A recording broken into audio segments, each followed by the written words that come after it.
আসসালামু আলাইকুম রহমতুল্লাহি ওবারাকাতু। আলহামদুলিল্লাহ, সমস্ত প্রশংসা ওই রব্বুল আলামিনের জন্য। মুসা আলাইহিস সালামের যুগে দুই ব্যক্তির মৃত্যু হয়। এক ব্যক্তি নেককার বলে সবাই জানত, অপর ব্যক্তি ফাসেক বলে সবাই জানত। মুসা আলাইহিস সালাম ওহির মাধ্যমে জানতে পারলেন যে নেককার ব্যক্তি জাহান্নামে আর ফাসেক ব্যক্তি জান্নাতে প্রবেশ করছে। মুসা আলাইহিস সালাম আশ্চর্য হয়ে গেল। তারপর তিনি যাচাই করার জন্য প্রথমে নেককার ব্যক্তির স্ত্রীর কাছে গিয়ে তার স্বামীর অবস্থা জিজ্ঞেস করলেন। সে বলল, আমার স্বামী খুব ইবাদত করত, কিন্তু রাতে শয়ন করার সময় বলতো, মুসা আলাইহিস সালামের দিন যদি সত্য হয় তবে তা আমার জন্য সৌভাগ্যর বিষয়।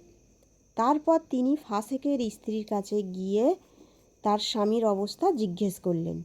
সে বলল, সবাই জানে আমার স্বামী ফাসেক গুনাহগার ছিল, তবে রাতে শয়নকালে সে বলতো, আল্লাহ ব্যতীত কোনো উপাস্য নেই। মুসা আলাইহিস সালাম আমাদের কাছে যে দিন নিয়ে এসেছে সেজন্য সমস্ত প্রশংসা আল্লাহর জন্য। মুসা আলাইহিস সালামের দিন সম্পর্কে তার কোনো সন্দেহ ছিল না। এই ইয়াকিন তার কাজে এসেছে।